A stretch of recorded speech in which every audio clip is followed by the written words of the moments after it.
નમસ્કાર વિદ્યાર્થી મિત્રો, હું છું અમિત. આજે આપણે ધોરણ 8ના ગણિત વિષયના પ્રકરણ 1 સમય સંખ્યાઓ વિશે અભ્યાસ કરીશું. તો સમય સંખ્યા ભણતા પહેલાં આપણે ધોરણ 6 અને ધોરણ 7ની અંદર જે આપણે ભણી ગયા છીએ, બરાબર, પૂર્ણ સંખ્યા, પૂર્ણાંક સંખ્યા, પ્રાકૃતિક સંખ્યા, એનો થોડો રિવાઇઝ કરી લઈએ. અને તો સૌ પ્રથમ આપણને ખબર છે કે પ્રાકૃતિક સંખ્યાની શરૂઆત ક્યાંથી થાય છે. તો પ્રાકૃતિક સંખ્યા એટલે આપણને ખબર છે કે કોઈ પણ ધન સંખ્યા જે 1થી શરૂ કરીને 1, 2, 3, 4, 5, 6, 7 આ બધી કેવી સંખ્યા છે? પ્રાકૃતિક સંખ્યા છે, બરાબર. પૂર્ણ સંખ્યા કોને કહે છે? તો પ્રાકૃતિક અને પૂર્ણમાં ફક્ત એટલો જ ફરક છે કે પ્રાકૃતિક સંખ્યાની અંદર શૂન્ય આવતો નથી, જ્યારે પૂર્ણ સંખ્યાની અંદર શૂન્યનો સમાવેશ થાય છે, બરાબર. ત્યારબાદ એ સિવાય આપણે ધોરણ 6ની અંદર પૂર્ણાંક સંખ્યાઓ વિશે પણ અભ્યાસ કરેલો હતો કે પૂર્ણાંક સંખ્યાની અંદર કઈ કઈ સંખ્યાઓનો સમાવેશ થાય છે. તો પૂર્ણાંક સંખ્યાની અંદર બધી પ્રાકૃતિક સંખ્યા પણ આવે છે, બધી પૂર્ણ સંખ્યા પણ આવે છે, અને સાથે સાથે વધારાની ઋણ સંખ્યાઓ પણ આવે છે. તો આ બધી સંખ્યાઓને કેવી સંખ્યા કહેવાય? પૂર્ણાંક સંખ્યા. એટલે કે જેની અંદર ધન પણ હોય, ઋણ પણ હોય અને શૂન્ય પણ હોય. તો આ બધી સંખ્યાને પૂર્ણાંક સંખ્યા કહેવામાં આવે છે. આ પ્રકરણની અંદર આપણે જે સમજવાનું છે એ સમય સંખ્યા સમજવાની છે, બરાબર.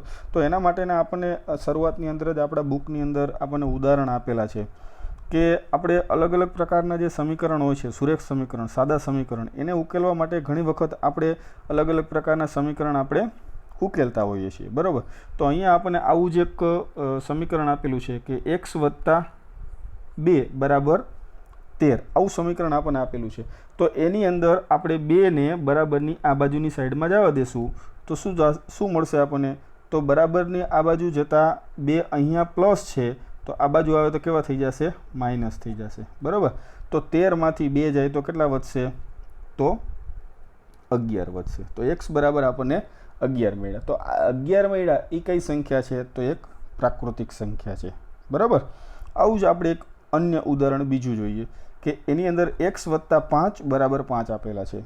તો આ 5 બરાબરની આ બાજુની ડાબી બાજુના જે 5 છે, બરાબર, તો એ પ્લસમાં છે, જ્યારે બરાબરની બીજી બાજુ તે જશે તો કેવા થઈ જશે?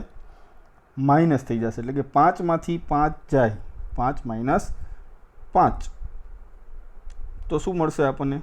શૂન્ય મળશે, બરાબર. તો આ શૂન્ય છે એ કેવી સંખ્યા છે? પૂર્ણ સંખ્યા છે, બરાબર. તો આના આધારે આપણને પ્રાકૃતિક સંખ્યા અને પૂર્ણ સંખ્યાની આપણને ખબર પડી. પણ ફક્ત ને ફક્ત આપણે જો આના માટે પ્રાકૃતિક સંખ્યા અને પૂર્ણ સંખ્યાનો જ વિચારીએ તો આપણને આનો જવાબ મળશે. પણ બીજી સંખ્યા માટે આપણે વિચારીએ તો એનો આપણને જવાબ મળી શકશે નહીં, એટલે કે એનો ઉકેલ આપણને મળી શકશે નહીં. અન્ય એક ઉદાહરણ આપેલું છે કે x + 18 = 5, બરાબર.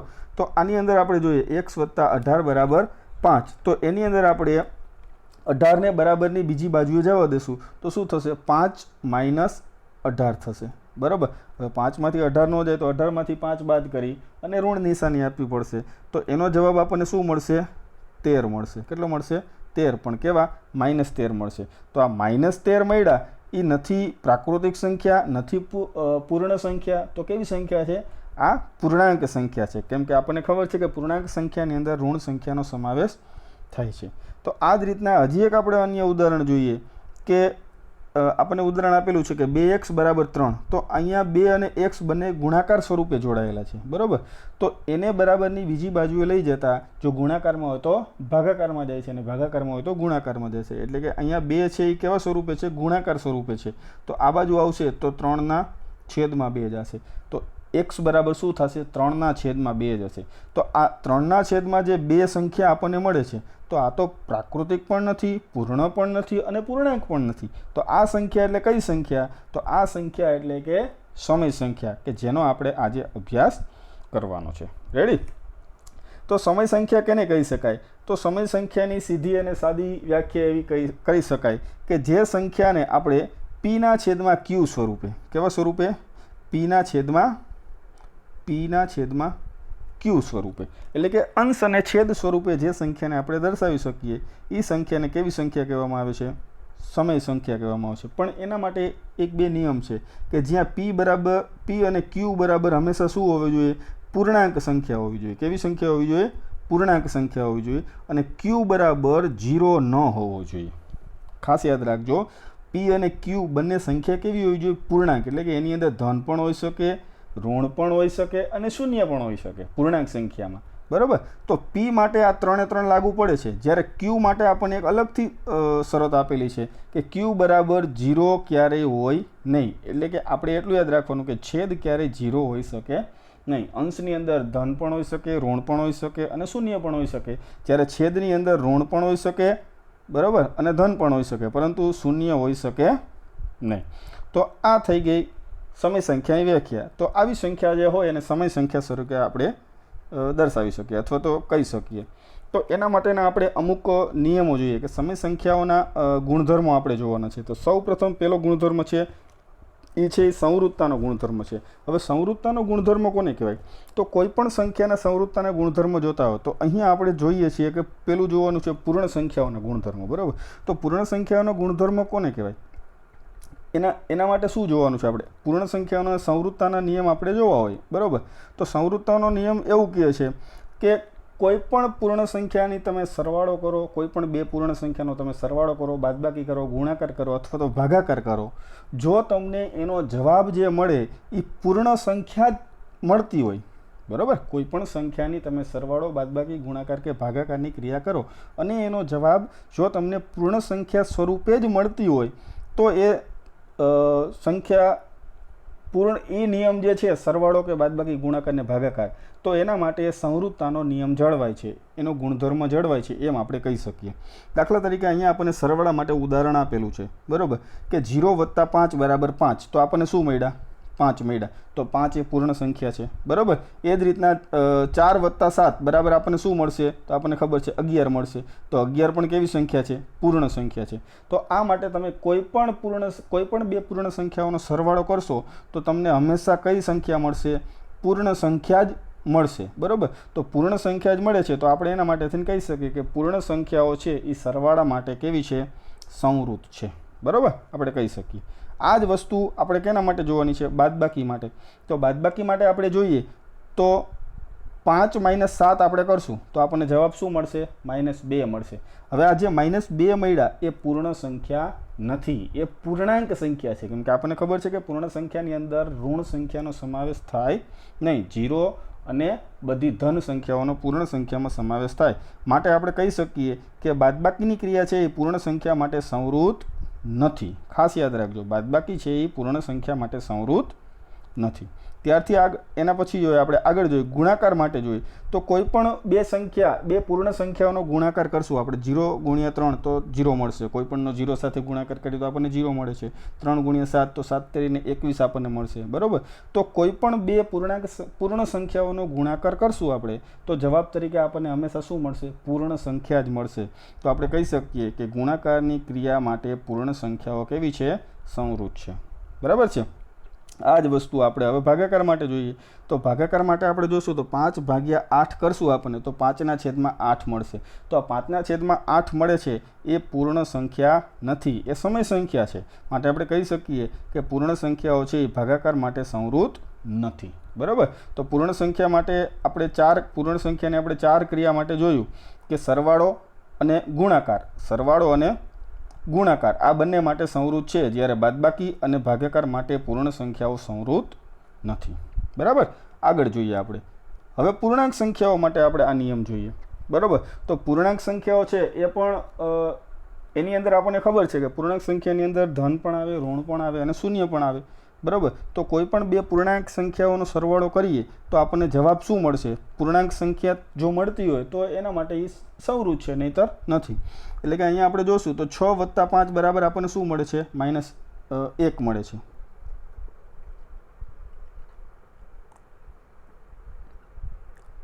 -6 + 5 છે. સોરી, 6 + 5 નથી, આ માઇનસની નિશાની થોડીક છેટી રહી ગઈ છે. બરાબર. તો -6 + 5 કરશું તો જવાબમાં આપણને શું મળશે? -1 મળે છે. તો એ પૂર્ણાંક સંખ્યા છે, કેમ કે પૂર્ણાંક સંખ્યાની અંદર ઋણ સંખ્યા આવી શકે છે. 8 + 5 કરશો તો 13 મળશે, તો એ પણ પૂર્ણ સંખ્યા છે. પૂર્ણાંક સંખ્યા છે. તો પૂર્ણાંક સંખ્યા માટે આપણે કહી શકીએ કે પૂર્ણાંક સંખ્યાઓ છે સરવાળા માટે સંવૃત છે. બરાબર. આ જ વસ્તુ આપણે હવે જોવાની છે બાદબાકી માટે. તો પૂર્ણાંક સંખ્યાઓની આપણે બાદબાકી કરશું. બરાબર. તો બાદબાકીની અંદર આપણને પૂર્ણાંક સંખ્યા જ મળશે. બરાબર. એટલે કે 7 -5 આપણે કરશું તો 2 મળશે, પૂર્ણાંક સંખ્યા છે. બરાબર. -6 -8 કરશું તો -14 મળશે, તો એ પણ પૂર્ણાંક સંખ્યા છે. એટલે કે કોઈ પણ બે પૂર્ણાંક સંખ્યાઓની બાદબાકી કરશું તો આપણને પૂર્ણાંક સંખ્યા જ મળશે. માટે આપણે કહી શકીએ કે બાદબાકીની ક્રિયા માટે પૂર્ણાંક સંખ્યાઓ કેવી છે? સંવૃત છે. બરાબર. હવે આગળ જોઈએ એ જ વસ્તુ આપણે ગુણાકાર અને ભાગાકાર માટે. તો ગુણાકાર માટે જોશું તો કોઈ પણ બે પૂર્ણાંક સંખ્યાઓનો ગુણાકાર કરશું. દાખલા તરીકે 8 × 5 તો આપણને કેટલા મળે છે? 40 મળે છે. -5 × 8 તો પણ આપણને કેટલા મળે છે? -40 મળે છે. -5 × -8 કરશું તો પણ આપણને 40 મળશે. તો આ બધી સંખ્યાઓ આપણને કેવી મળે છે? પૂર્ણાંક સંખ્યા જ મળે છે. એટલે કે કોઈ પણ બે પૂર્ણાંક સંખ્યાઓનો ગુણાકાર કરવામાં આવે તો એનો જે જવાબ મળે છે એ પણ કેવી સંખ્યા મળે છે? પૂર્ણાંક સંખ્યા જ મળે છે. માટે આપણે કહી શકીએ કે પૂર્ણાંક સંખ્યાઓ ગુણાકાર માટે કેવી છે? સંવૃત છે. હવે એનાથી આગળ આપણે ભાગાકાર માટે જોઈએ. તો ભાગાકાર માટે આપણે જોશું તો 5/8 કરશું આપણને તો 5/8 મળશે. તો 5/8 એ પૂર્ણાંક સંખ્યા નથી, પરંતુ કેવી સંખ્યા છે? સમય સંખ્યા છે. માટે આપણે કહી શકીએ કે ભાગાકારની ક્રિયા માટે પૂર્ણાંક સંખ્યાઓ સંવૃત નથી. બરાબર છે. ચાલો હવે આ જ વસ્તુ આપણે સમય સંખ્યાઓ માટે જોઈએ કે જે આપણા ચેપ્ટરનું નામ છે સમય સંખ્યાઓ. બરાબર. તો સમય સંખ્યા માટે આપણને મેં તમને અગાઉ કીધું કે સમય સંખ્યા કેને કહેવાય? તો જે સંખ્યાને p/q સ્વરૂપે દર્શાવી શકાય એ બધી સંખ્યા કેવી કહેવાય? સમય સંખ્યા કહેવાય. કે જ્યાં p બરાબર પૂર્ણાંક સંખ્યા તરીકે ગમે તે લઈ શકાય, પરંતુ q બરાબર 0 ક્યારેય હોવો જોઈએ નહીં. આ એક શરત છે. તો આવી બધી સંખ્યાઓને સમય સંખ્યા કહી શકાય છે. બરાબર. તો હવે આપણે થોડું આગળ જોઈએ એના માટે થઈને. તો પૂર્ણાંક સંખ્યાઓનો આપણે સરવાળો કરશું. બરાબર. કોઈ પણ બે પૂર્ણાંક સંખ્યાઓનો સરવાળો કરશું આપણે તો અહીંયા આપણને ઉદાહરણ આપેલું છે કે 3/8 વત્તા -5/7. તો એનો સરવાળો કરવા માટે આપણને ખબર છે કે આપણે શું લેવો પડશે? એનો લસા લેવો પડશે. લસા આવશે 56. બરાબર. તો 21 વત્તા -40 એની ક્રિયા કરો અને જવાબ શું મળે છે? -19/56. તો જવાબ જે મળ્યો એ કેવી સંખ્યા મળી? સમય સંખ્યા છે કે નથી? તો જોઈ શકો છો તમે એનો અંશ છે એ ઋણ હોઈ શકે, શૂન્ય પણ હોઈ શકે અને ધન પણ હોઈ શકે. તો અંશ ઋણ છે અને છેદ હંમેશા કેવો છે? ધન છે. તો આ સંખ્યા કેવી છે? સમય સંખ્યા છે. બરાબર. બીજા પણ ઉદાહરણ આપણને આપેલા છે, એનો પણ તમે પ્રયત્ન કરી શકો છો. દરેકનો જવાબ તમને શું મળશે? સમય સંખ્યા જ મળશે. માટે આપણે કહી શકીએ કે સમય સંખ્યાઓ જે છે બરાબર એના માટે સંવૃતતાનો નિયમ જળવાય છે. અથવા તો આપણે એમ પણ કહી શકીએ કે સરવાળાની ક્રિયા માટે સમય સંખ્યાઓ સંવૃત છે. બરાબર. આવું આપણે કહી શકીએ. આગળ જોઈએ આપણે. તો એના માટે આપણે હવે આગળ બીજો નિયમ માટે આપણે બાદબાકી જોઈએ. બરાબર. તો બાદબાકી માટે પણ આપણે જોશું તો આપણને એની પણ જે આપણે ક્રિયા કરશું તો એ પણ આપણને સમય સંખ્યા જ મળશે. બરાબર. તો બાદબાકી માટે પણ આપણે કહી શકીએ છીએ કે સમય સંખ્યાઓ છે. બાદબાકી માટે સમય સંખ્યા કેવી છે?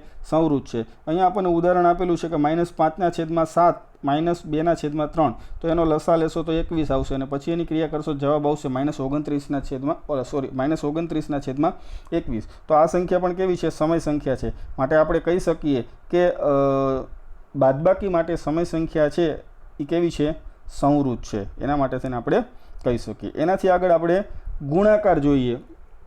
બરાબર. તો ગુણાકાર માટે પણ આપણે જોશું તો કોઈ પણ બે સમય સંખ્યાઓનો ગુણાકાર કરવામાં આવે તો આપણને જવાબ તરીકે શું મળશે? સમય સંખ્યા જ મળશે. માટે આપણે કહી શકીએ કે ગુણાકારની ક્રિયા માટે સમય સંખ્યાઓ સંવૃત છે.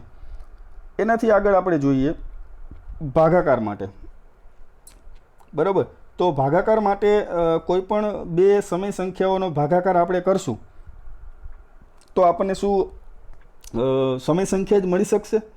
તો ના, એમાં નહીં મળી શકે. બરાબર. શૂન્ય સિવાયની કોઈ પણ સમય સંખ્યાનો તમે કોઈ પણ સમય સંખ્યા સાથે ભાગાકાર કરશો તો તમને સંખ્યા તરીકે જે જવાબ મળશે એ સમય સંખ્યા મળશે. પરંતુ કોઈ પણ સંખ્યા છે એને ભાગ્યા તમે શૂન્ય કરશો બરાબર. કોઈ પણ સંખ્યા છે એને ભાગ્યા તમે શૂન્ય કરશો તો એ તમને શું મળશે? એનો જવાબ અવ્યાખ્યાયિત મળશે. બરાબર. એટલા માટે થઈને આપણે કહી શકીએ કે જે સમય સંખ્યા છે એની ભાગાકાર માટેની જે ક્રિયા છે એ સંવૃત નથી, એમ આપણે કહી શકીએ. એના માટેનો તમારે અહીંયા પ્રયત્ન કરવાનો છે. પ્રયત્ન કરવા આપેલું છે. બરાબર. તો અગાઉની જે આપણે બધી ક્રિયા જોઈ એ બધી ક્રિયા માટે થઈને તમારે સરવાળો છે એ સંવૃત છે કે નથી, બાદબાકી છે એ સંવૃત છે, ગુણાકાર ભાગાકાર સંવૃત છે કે નહીં, હા ના, તમારે ખાલી જગ્યા પૂર્ણ કરવાની છે આ બધી.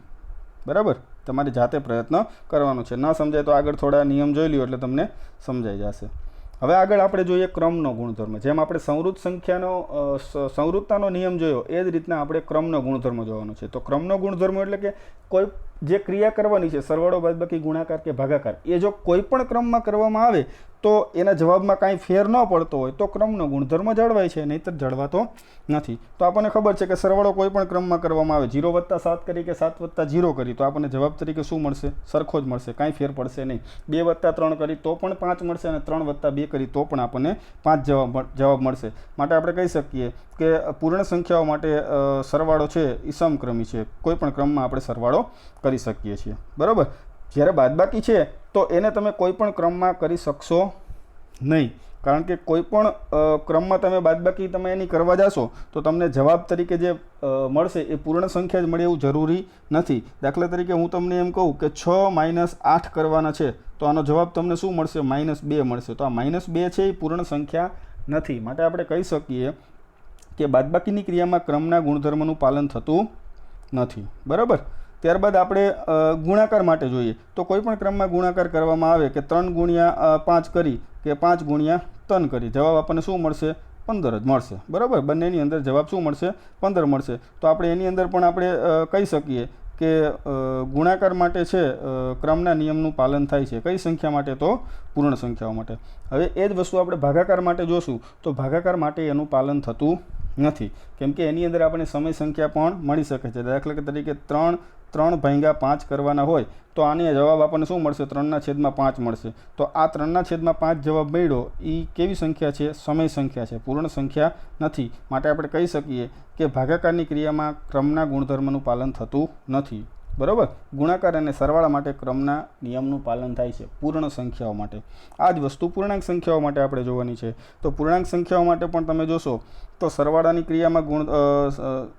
ક્રિયામાં ક્રમના ગુણધર્મનું પાલન થાય. કોઈ પણ ક્રમમાં તમે સરવાળો કરો તો પાલન થશે. બાદબાકીની અંદર પાલન થતું નથી. બરાબર. તમે જોઈ શકો છો. ત્યારબાદ ગુણાકારની ક્રિયામાં ક્રમના ગુણધર્મનું પાલન થાય છે અને ભાગાકારની અંદર થતું નથી. તો આની અંદર પણ એવું છે. પૂર્ણાંક સંખ્યામાં પણ પૂર્ણ સંખ્યા જેવું છે. સરવાળા અને ગુણાકારમાં પાલન થાય છે, જ્યારે બાદબાકી અને ભાગાકારમાં એનું પાલન થતું નથી. ઓકે, ચાલો ત્યારબાદ આગળ જોઈએ સમય સંખ્યા માટે. તો સમય સંખ્યા માટે આપણે જોવાનું છે. બરાબર. તો સમય સંખ્યા માટે આપણે જોઈએ તો અહીંયા આપણને ઉદાહરણ આપેલું જ છે કે સમય સંખ્યાની અંદર કોઈ પણ ક્રમમાં સમય સંખ્યાનો સરવાળો કરવામાં આવે તો આપણને જે જવાબ મળે છે એ કેવો મળે છે? સરખો મળે છે. અહીંયા આપણને ઉદાહરણ આપેલું છે કે -2/3 + 5/7 બરાબર 1/21 આપણને જવાબ મળે છે. અને બીજો ક્રમ ઉલટાવીને એનો સરવાળો કરેલો છે કે 5/7 વત્તા -2/3 તો પણ જવાબ શું મળ્યો? 1/21. આમાં પણ 1/21 જવાબ મળ્યો. તો એના ઉપરથી આપણે કહી શકીએ કે સમય સંખ્યા માટે સરવાળો છે એના માટે ક્રમનો ગુણધર્મ જળવાય છે. બરાબર. એ જ વસ્તુ આપણે બાદબાકી માટે જોશું તો બાદબાકી માટે એના ગુણધર્મનું પાલન થશે નહીં, કારણ કે અહીંયા આપણને ઉદાહરણ આપેલું છે કે 2/3 - 5/4 કરશો તો 5/4 - 2/3 થશે નહીં, કેમ કે બંને સંખ્યા જ બદલાઈ જાય છે. બરાબર. બંને સંખ્યા જ અલગ અલગ છે. તો આપણને ખબર છે કે ગુણાકાર અને સરવાળામાં પાલન થતું હોય તો બાદબાકીમાં ઘણી વખત ન પણ થતું હોય. બરાબર. તો બાદબાકી માટે સમય સંખ્યાની બાદબાકી માટે ક્રમનો ગુણધર્મ જળવાશે નહીં. ગુણાકાર માટે આપણે જોશું તો ગુણાકાર માટે આપણે જોયું તો ગુણાકારમાં ક્રમના ગુણધર્મનું પાલન થશે, કેમ કે કોઈ પણ ક્રમમાં તમે ગુણાકાર કરશો તો એનો જવાબ કેવો આવશે? સરખો જ આવશે. બરાબર. અને એ જ વસ્તુ આપણે ભાગાકાર માટે જોશું તો ભાગાકારમાં એનું ક્રમના નિયમનું પાલન થતું નથી. એટલે કે ગુણાકાર અને સરવાળામાં ક્રમના નિયમનું પાલન થાય છે સમય સંખ્યા માટે, જ્યારે બાદબાકી અને ભાગાકાર માટે એનું પાલન થતું નથી. એ જ વસ્તુ એના આધારે તમારે અહીંયા પ્રયત્ન કરવામાં જવાબ આપવાના છે. તો તમે ઉપર મુજબ જોઈને અથવા તો તમારી રીતે તમે જવાબ આપી શકો છો. ત્યારબાદ ત્રીજો નિયમ આવે છે, એ જૂથનો નિયમ આવે છે. બરાબર, એટલે કે જૂથનો નિયમ એટલે શું? તો 3 સંખ્યાનો સરવાળો કરવાનો હોય. દાખલા તરીકે આપણને આપેલું હોય કે 2 + 3 + 5. તો એની અંદર હું પહેલાં 2 + 3 કરું અને એનો જે સરવાળો આવે એમાં 5 ઉમેરું. તો 2 + 3 એટલે 5, એનો સરવાળો 5માં ઉમેરું તો 5 ને 5 10 મળ્યા. બરાબર, તો આ જવાબ આપણને શું મળ્યો? 10 મળ્યો. હવે હું 2 અને 3નું જૂથ બનાવ્યું હતું, એની બદલે હું કેનું જૂથ બનાવું? 2 એકલો રાખું, 3 અને 5નું જૂથ બનાવી દો. બરાબર, તો 2 એમને રાખું, 3 + 5 એટલે કેટલા થાય? 8 થાય. તો 8 ને 2 પણ કેટલા થયા? 10 થયા. તો કોઈ પણ જૂથની અંદર સરવાળો કરવામાં આવે તો એના જવાબમાં કાંઈ ફેર પડતો નથી. બરાબર, તો આપણે કહી શકીએ કે પૂર્ણ સંખ્યાઓ માટે છે એ સરવાળાના ગુણધર્મનું પાલન, જૂથના ગુણધર્મનું પાલન થાય છે. સરવાળા માટે જૂથના ગુણધર્મનું પાલન થાય છે પૂર્ણ સંખ્યાઓ માટે. બરાબર, આ જ વસ્તુ છે એ બાદબાકી માટે થતી નથી. તમે પ્રયત્ન કરી શકો છો કે જૂથ કોઈ પણ 2 સંખ્યાનું બનાવી અને તમે બાદબાકી કરશો તો તમને જવાબ સરખો મળશે નહીં, જ્યારે ગુણાકાર માટે થાય છે અને ભાગાકાર માટે થતું નથી. બરાબર છે, તમે તમારી રીતે પ્રયત્ન કરી લેજો. ત્યારબાદ આગળ જોઈએ પૂર્ણાંક સંખ્યાઓ માટે. તો પૂર્ણાંક સંખ્યાઓ માટે આપણે જોશું તો પૂર્ણાંક સંખ્યાની અંદર પણ સરવાળા માટે એનું પાલન થાય છે. કોઈ પણ જૂથમાં તમે સરવાળો કરશો તો સરવાળામાં કાંઈ ફેર જ નહીં પડે, કેમ કે ગમે તે જૂથમાં તમે સરવાળો કરશો તો કાંઈ ફરક પડશે નહીં. પરંતુ બાદબાકીમાં અને ભાગાકારની અંદર એનું પાલન થશે નહીં. ગુણાકારની અંદર પણ પાલન થાય છે, જ્યારે ભાગાકારની અંદર એનું પાલન થતું નથી. બરાબર, કેમ કે કોઈ પણ જૂથમાં તમે ગુણાકાર, ભાગાકાર, બાદબાકી અને સરવાળો કરો અને તમને એનો જવાબ પૂર્ણ સંખ્યા માટે નિયમ જોતા હોય તો પૂર્ણ સંખ્યા જ મળતો હોય. બરાબર, તો એનો પાલન થાય છે. જવાબમાં કાંઈ ફેર ન પડતો હોય, ઇનાઇઝ જવાબ જો તમને મળતો હોય, મતલબ કે પૂર્ણ સંખ્યા માટે નિયમ જોતા હોય, પૂર્ણ સંખ્યા મળતો હોય તો એને સંવૃત્તાનો નિયમ કહેવાય. કોઈ પણ ક્રમમાં તમે એની ક્રિયા કરતા હોય અને જવાબમાં કાંઈ ફેર ન પડતો હોય તો એ ક્રમનો નિયમ કહેવાનો. અને કોઈ પણ જૂથ બનાવી અને તમે સરવાળો, બાદબાકી, ગુણાકાર, ભાગાકાર કરતા હોય તો એના માટે કયો નિયમ થયો? જૂથનો નિયમ થયો. તો આ જ વસ્તુ આપણે સમય સંખ્યા માટે જોવાની છે કે સમય સંખ્યાનો સરવાળો છે એ તમે કોઈ પણ જૂથમાં કરશો તો શું બંનેનો જવાબ તમને કેવો મળશે? સરખો મળશે? તો હા, આપણને ખબર છે કે સમય સંખ્યા માટે એનો જવાબ છે એ સરખો મળે છે. અહીંયા આપણને ઉદાહરણ પણ આપેલું છે. બરાબર, કે -2/3 વત્તા એક જૂથ બનાવેલું છે 3/5 વત્તા -5/6. તો એની પહેલાં ક્રિયા કરી તો જવાબ શું મળ્યો? -9/10 મળ્યો. બરાબર, હવે બીજું જે જૂથ બનાવેલું છે એ જુઓ તમે, તો આ જૂથ અને આ જૂથ બંને અલગ અલગ છે. બરાબર, આમાં -2/3 અલગ હતા, આમાં -5/6 અલગ છે. તો એનો પણ જે જવાબ મળ્યો એ પણ જવાબ કેવો મળ્યો? -9/10, અને આનો જવાબ પણ -9/10 મળ્યો. તો આપણે આના માટે કહી શકીએ કે સમય સંખ્યાઓ માટે જૂથનો નિયમ લાગુ પડે છે. એટલે કે કોઈ પણ જૂથમાં તમે એનો સરવાળો કરશો તો એના જવાબમાં કાંઈ ફેર પડશે નહીં. પરંતુ જ્યારે બાદબાકી માટે તમે આ નિયમ જોશો તો બાદબાકી માટે આ જૂથના ગુણધર્મનું પાલન થતું નથી. સમય સંખ્યામાં બાદબાકી માટે જૂથના ગુણધર્મનું પાલન થતું નથી, જે આપણને ઉદાહરણ પણ આપેલું છે.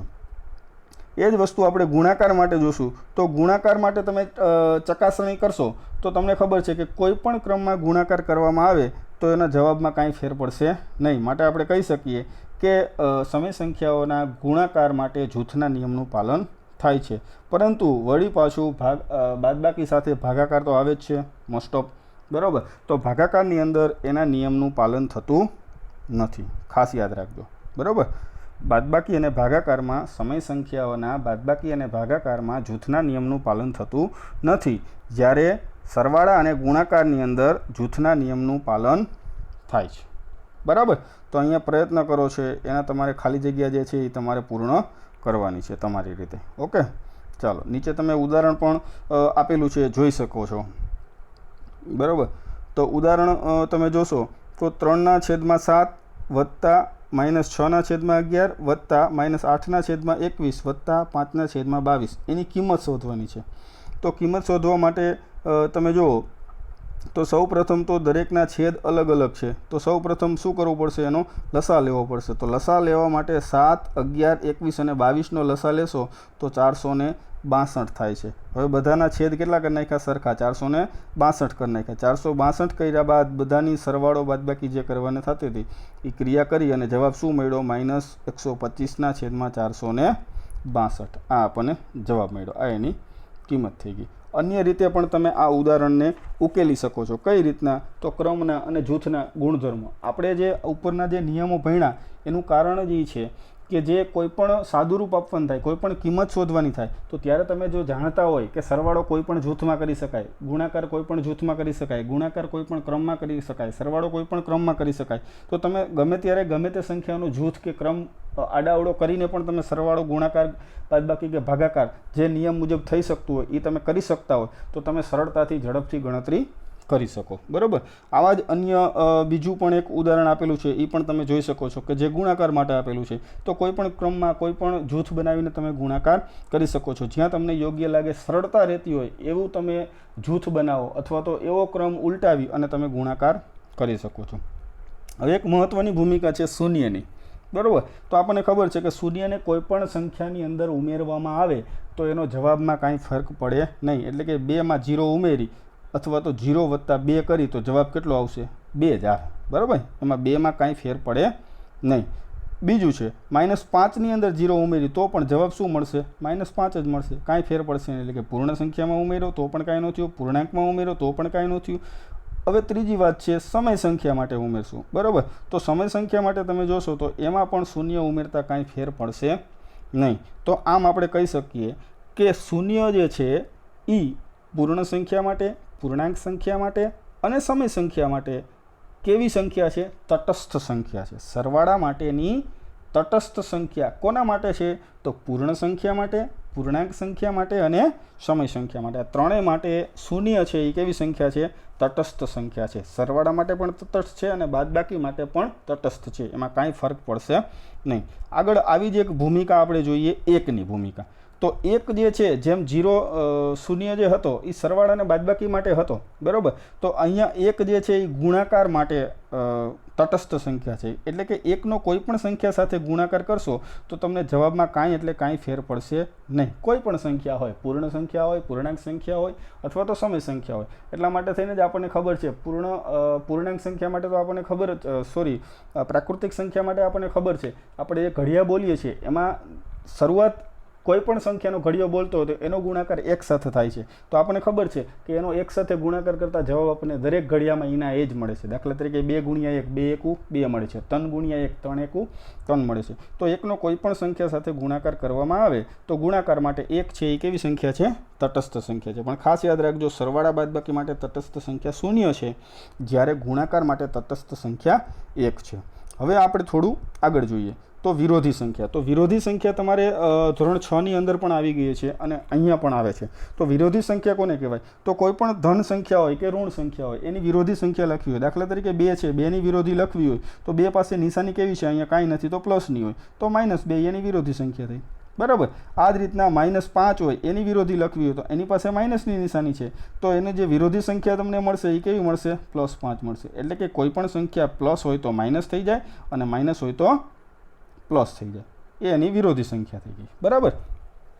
આવી જ એક સંખ્યા આપણે જોવાની છે એ છે વ્યસ્ત સંખ્યા. તો વ્યસ્ત સંખ્યા કોને કહેવાય? તો વ્યસ્ત સંખ્યા એટલે કાંઈ નથી કે એને આપણે શું કરી નાખવાની? ઉલટાવી નાખવાની. દાખલા તરીકે આપણને 8/21 આપ્યા છે, એની વ્યસ્ત સંખ્યા આપણે લખવી હોય તો 8ને નીચે જ આવવા દેવાના, 21ને ઉપર આવવા દેવાના. એટલે એનો જવાબ શું મળશે? 21/8. તો એની વ્યસ્ત સંખ્યા થઈ ગઈ. બરાબર. કોઈ પણ સંખ્યા આપેલી હોય એની વ્યસ્ત સંખ્યા લખવી હોય. દાખલા તરીકે તમને એમ થાય કે આ તો અંશ અને છેદ સ્વરૂપે સમય સંખ્યા આપેલી હતી તો આપણે લખી, પણ આપણને ખાલી 5 આપેલા હોય તો આપણે જોઈએ કે ખાલી 5 આપ્યા હોય તો એના છેદમાં કાંઈ ન હોય. બરાબર. તો કાંઈ ન હોય તો શું હોય? 1 હોય. તો એની વ્યસ્ત સંખ્યા કઈ થઈ? 1/5 થઈ.